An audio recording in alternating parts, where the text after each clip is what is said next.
മുംബൈയിലും പ്രാന്തപ്രദേശങ്ങളിലുമായി ഇതര ഭാഷക്കാരടങ്ങുന്ന ആയിരക്കണക്കിന് ഭക്തജനങ്ങൾ പൊങ്കാല അർപ്പിച്ചു. നഗരത്തിലെ വിവിധ ഭാഗങ്ങളിലായി ഹൈന്ദവ സംഘടനകളുടെ നേതൃത്വത്തിലാണ് പൊങ്കാല സമർപ്പണം നടന്നത്. ലോകപ്രശസ്തമായ ആറ്റുകാൽ പൊങ്കാലയിൽ പ്രത്യേകം തയ്യാറാക്കിയ പണ്ടാരയെടുപ്പിൽ മേൽശാന്തി അഗ്നി പകർന്ന സമയത്ത് തന്നെയാണ് മുംബൈയിലെ പൊങ്കാല മഹോത്സവങ്ങളിലും തിരിതെളിയിച്ചത്. മുംബൈയിലും പ്രാന്തപ്രദേശങ്ങളിലുമായി ആയിരങ്ങളാണ് പ്രത്യാശയുടെയും ഐശ്വര്യത്തിന്റെയും പൊങ്കാലയ്ക്ക് തിരിതെളിയിച്ചത്. നഗരത്തിലെ വിവിധ ഭാഗങ്ങളിലായി വിവിധ ഹൈന്ദവ സംഘടനകളുടെ നേതൃത്വത്തിലാണ് ആറ്റുകാൽ പൊങ്കാലയെ മാതൃകയാക്കി പൊങ്കാല സമർപ്പണം നടന്നത്. ബോർവിലി, ഗോരഗാവ്, കല്യാൺ, അംബർനാഥ്, ഡോംബിവിലി, പൻവേൽ കൂടാതെ പൂനെയിലെ വിവിധ ഭാഗങ്ങളിലുമായി ഇക്കുറി പൊങ്കാല മഹോത്സവത്തിൽ അഭൂതപൂർവമായ ഭക്തജന തിരക്കാണ് അനുഭവപ്പെട്ടത്. അംബർനാഥ് നവരെ പാർക്കിൽ നടന്ന 14ാമത് പൊങ്കാല മഹോത്സവ ചടങ്ങുകൾക്ക് ശ്രീരാമദാസ് ആശ്രമ മഠാധിപതി ബ്രഹ്മശ്രീ കൃഷ്ണാനന്ദ സരസ്വതി കാർമ്മികത്വം വഹിച്ചു. ഇവിടെ പല ഭാഷക്കാർ വരുന്നുണ്ട്.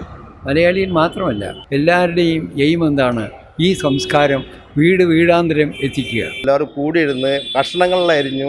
പണ്ട് നാടിൽ എങ്ങനെയായിരുന്നു ഒരു കല്യാണം ഉണ്ടെങ്കിൽ അയൽവക്കക്കാർ വന്ന് പന്തലിട്ട് ചെയ്യുന്ന ആ ഒരു പ്രതീതിയാണ് നമുക്ക് ലഭിച്ചുകൊണ്ടിരിക്കുന്നത്. ലോകപ്രശസ്തമായ ആറ്റുകാൽ പൊങ്കാലയിൽ പ്രത്യേകം തയ്യാറാക്കിയ പണ്ടാരയെടുപ്പിൽ മേൽശാന്തി അഗ്നി പകർന്ന സമയത്ത് തന്നെയാണ് മുംബൈയിലെ വിവിധ ഭാഗങ്ങളിൽ നടന്ന പൊങ്കാല മഹോത്സവങ്ങളിലും തിരിതെളിയിച്ചത്. നമ്മുടെ ആറ്റുകാൽ ക്ഷേത്രത്തിൽ പോയി പൊങ്കാല സമർപ്പിക്കാൻ സാധിക്കാത്തവർക്ക് അതിൻ്റെ തനിമ ഒട്ടും തന്നെ ചോരാതെ നമ്മൾ ഈ പൊങ്കാല 14 വർഷം കൊണ്ട് നടത്തി വരുന്നുണ്ട്. അതിൽ ജാതിമത ഭേദമന്യേ എല്ലാ ആൾക്കാരും ഇതിൽ പങ്കെടുക്കുന്നുണ്ട്. പൊങ്കാല തിളച്ചു തൂകുന്നതാണ് ഉത്തമമായി കരുതുന്നത്. ഇപ്രകാരമുള്ള തിളച്ചുമറയിൽ വരാനിരിക്കുന്ന അഭിവൃദ്ധികളെ സൂചിപ്പിക്കുന്നുവെന്നാണ് വിശ്വാസം. വനിതാ സംഘവും യൂത്ത് വിഭാഗവും ചേർന്നാണ് ഏകോപനം നിർവഹിച്ചത്. ആദ്യമായിട്ട് ഇവിടെ പൊങ്കാല ഇടാൻ വന്നത്. ഇവിടെ വന്ന് പൊങ്കാല ഇട്ട് ഞങ്ങൾക്ക് എല്ലാവർക്കും ഒത്തിരി സന്തോഷമായി. ഇത്തവണയും മനം നിറഞ്ഞ പുണ്യാനുഭവമായാണ് ആയിരക്കണക്കിന് ഭക്തർ പൊങ്കാല സമർപ്പിച്ച് മടങ്ങിയത്. പ്രേംലാൽ, കൈലി ന്യൂസ്, മുംബൈ.